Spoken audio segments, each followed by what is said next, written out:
നടൻ ദിലീപിന് ശബരിമലയിൽ VIP പരിഗണന നൽകിയതിൽ ഹൈക്കോടതി വിമർശനം. സംഭവത്തിൽ ദേവസ്വം ബോർഡിനോട് കോടതി വിശദീകരണം തേടിയിരിക്കുകയാണ്.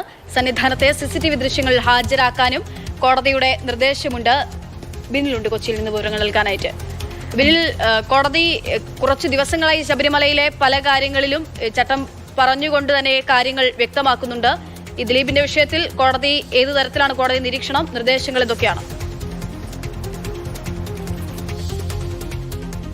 ശബരിമലയിൽ ആർക്കും പ്രത്യേക പരിഗണന നൽകരുത് എന്നത് കോടതി നേരത്തെ തന്നെ വ്യക്തമാക്കിയിട്ടുള്ളതാണ്. കാരണം അവിടെ വരുന്ന എല്ലാ ഭക്തന്മാരും സമന്മാരാണ്. എല്ലാവർക്കും വിർച്വൽ ക്യൂ വഴിയാണ് അവിടെ ദർശനം ഇപ്പോൾ അനുവദിക്കുന്നത്. അതുകൊണ്ട് ആ രീതിയിൽ തന്നെ കാര്യങ്ങൾ പോകണമെന്നത് നേരത്തെ തന്നെ വ്യക്തമാക്കിയിരുന്നു. ഇന്നലെ സുനിൽ സ്വാമിയുടെ കേസിന്റെ വിധിന്യായം പുറത്തു വന്നപ്പോൾ അതിലും അക്കാര്യം എടുത്തു പറയുകയും ചെയ്തിരുന്നു. ഇന്നലെ രാത്രിയാണ് നടൻ ദിലീപ് ശബരിമലയിൽ ദർശനം നടത്തിയത്. അവിടെ ദിലീപിന് VIP പരിഗണന കിട്ടിയിട്ടുണ്ട് എന്നതാണ് കോടതി പരിശോധിക്കാൻ പോകുന്നത്. അതുകൊണ്ടാണ് ഹൈക്കോടതി ദേവസ്വം ബോർഡിനോട് ഇക്കാര്യത്തിൽ വിശദീകരണം തേടിയിരിക്കുന്നത്. ദേവസ്വം ബോർഡിന്റെ ഉദ്യോഗസ്ഥർ അനുഗമിച്ച ദിലീപിനെ സന്നിധാനത്ത് ശ്രീകോവിലിന് മുന്നിലെത്തിച്ച് ദർശനം നടത്തി പോകാനുള്ള സൗകര്യം നൽകി എന്നതാണ് ആക്ഷേപമായിട്ടുള്ളത്. അത് പരിശോധിക്കുകയാണ് കോടതി. അതുകൊണ്ടാണ് സന്നിധാനത്തെയും അപ്പർ തിരുമുറ്റത്തെയും CCTV ദൃശ്യങ്ങൾ ഹാജരാക്കാനായി കോടതി നിർദ്ദേശിച്ചിരിക്കുന്നത്.